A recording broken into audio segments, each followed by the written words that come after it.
Hi, Accelerated Science. I hope you had a great spring break, and now we are back to some AMI days.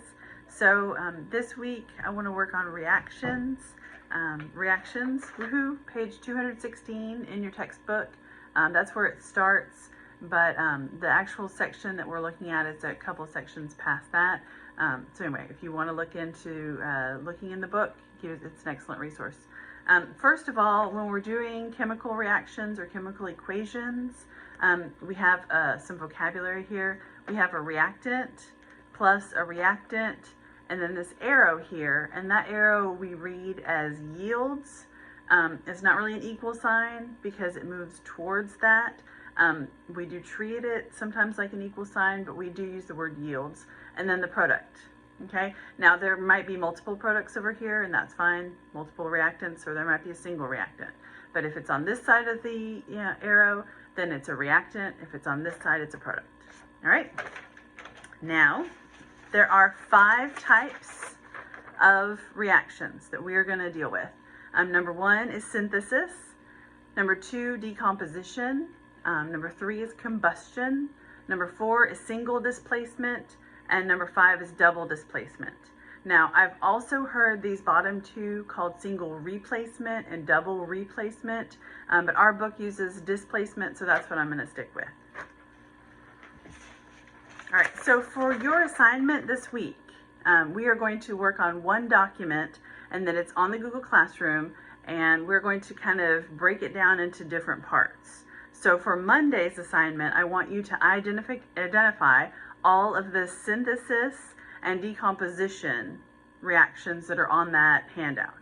On Tuesday, you're going to ID all the combustion reactions. On Wednesday, you're going to ID all of the displacements, the single and the double displacements. And then on Thursday, we're going to do predicting what products will happen from certain reactants, and then also how to balance those equations. All right, so it's going to be the same document all week long, but you're just going to kind of fill it out as we go. Now each day I will put up a different video that kind of talks about each topic. All right, if you have any questions, please feel free to send me an email or comment on the Google Classroom, and I will do my best to answer those quickly. All right, so before we move into reactions, there is one thing that I need to tell you. Diatomic molecules.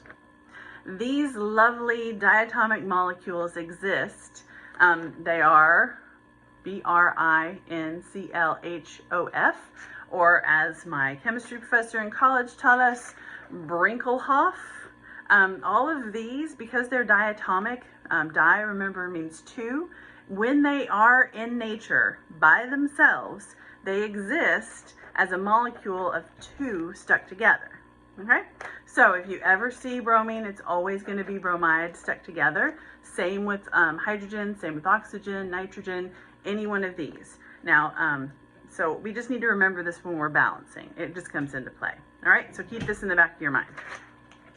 All right, now synthesis reactions. So this is our first one. Synthesis is literally, we are taking 2 different compounds and we are putting them together. We're combining them. So reactant yields product. So we have here, we have some sodium and some chlorine. Remember, it's a diatomic, so we have it listed as a diatomic molecule, so it's chloride, yields sodium chloride, right? Now, I do have a note here, this is not balanced, but we're not talking about that yet, so we will deal with that on Thursday. So anyway, see how this works? We have this one plus this one yields this product. All right, so some of the keys to look for with the synthesis, you will have 2 reactants over here and 1 product. It's just kind of a clue that that's going to be a synthesis because we're sticking them together. All right, so look on your handout and see if you can find where you have an example of 2 reactants over here and 1 product. All right, the next one is decomposition. This is just the opposite of synthesis. You're breaking something down.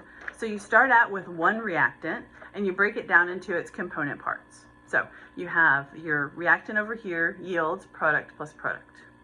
So here, my example is H2O, water, yields hydrogen and oxygen. And remember, I have these as H2 and O2 because they're diatomic. So they do have to exist together like that.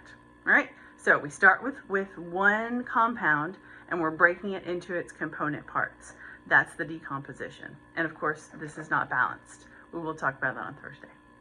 All right, so for Monday's assignment, you are identifying the synthesis and decomposition reactions on the handout, and that's it.